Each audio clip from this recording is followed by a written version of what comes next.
तिखट टाकते भैताळ. चांगलं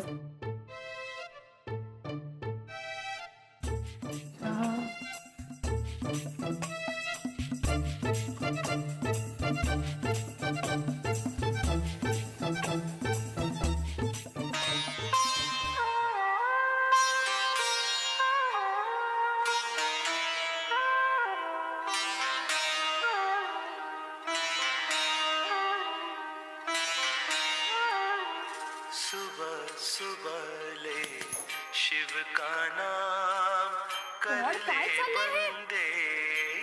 काय चाललंय इथे? काय चाललंय? काय लावलंय तुम्ही? यार केवढा शिव का ती आवाज आहे. नाम कर ले बंदे. काय सकाळी सकाळी काय लावून ठेवलंय? हे किती इरिटेटिंग आहे हे. अगं देवाचं भजन आहे ते. सकाळी सकाळी देवाचं नाव घेतलं ना तर चांगलं असते, दिवस चांगला जाते. हो पण ते किती बोरिंग भजन आहे. असं नाही बोलू बा, देवाच्या भजनाला बोरिंग नाही बोलू, अशानं पाप लागते. हो पण ते भजन माणसानीच केलंय ना, मग काय पाप लागतंय त्यात. अरे यार किती ओल्ड विचारांचं आहे ते. चल जाऊ दे ना बाई, अशानं तू बिळा बाहेर ता. तू रूम मधून बाहेर आली का नाही? चल मी कधीची वाट पाहून राहिले चहा प्यायची. थँक गॉड तुम्ही चहा केलाय. त्या हातचा चहा प्यायचाय मला म्हणून थांबले. जा जा बाई जा, माझ्यासाठी चहा टाक जा. वा जाते यांच्यासाठी चहा पण करा. अरे यार कुठे फसले मी. का म्हणलं? नाही ते भूक लागली मला. खरंच छानिया, भूक तुम्हालाही लागून राहिली ना. पण मी तुझी वाट पाहत होते, म्हटलं तू येशील चहा देशील. अर्थात. जा माय जा, चहा टाक जा माय जा. हो ठेवते ना चहा. नाश्त्याला काय करू? पोपट पोहे.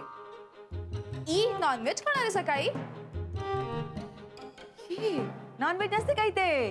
पण तुम्हीच तर म्हणाला पोपट पोहे, आता त्यात काय पॅरेट घालायचा मी? शनया, पोपट पोहे म्हणजे पोपटाची डाळ असते, ती पोह्यात टाकायची असते.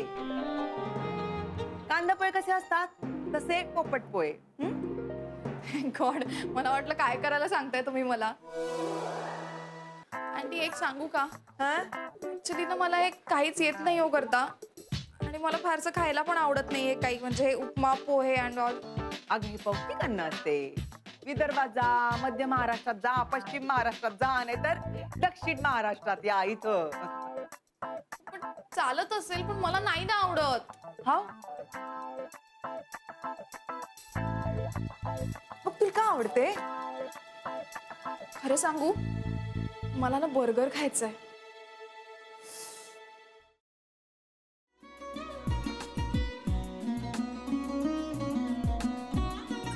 लावू का?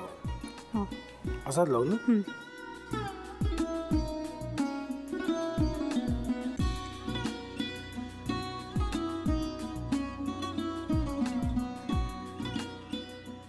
आता काय करायचंय? आता आपण ड्राय स्टफिंग दुसरं काय करणार आपण त्यात? आपण ह्याच्यात मेयोनीज न टाकता बाकीचे सगळे साहित्य टाकायचे. अच्छा, हे सगळं. ऋतू, माझा तर विश्वासच बसत नाहीये. म्हणजे अगं बहिणी आमचं लग्न व्हावं म्हणून किती प्रयत्न करत होती, आणि ते सगळं करताना की शिवच्या आम्हाला माहिती पुरवते. नाही, मला नाही वाटत. गौरी खूप चांगली असतो म्हणून तुला सगळं जगत चांगलं दिसतं, पण शिव उगाच बोलला असेल का? त्याच्यावर विश्वास नाहीये का तुझा? शिववर पूर्ण विश्वास आहे मी माझा, पण तो आता हे जे काही करतोय ना, म्हणजे निशा बहिणी समोर त्या राधिका सोबत फिरण्याचं नाटक वगैरे, ते त्याचा काही उपयोग होणार नाहीये. अगं असं कसं म्हणतो?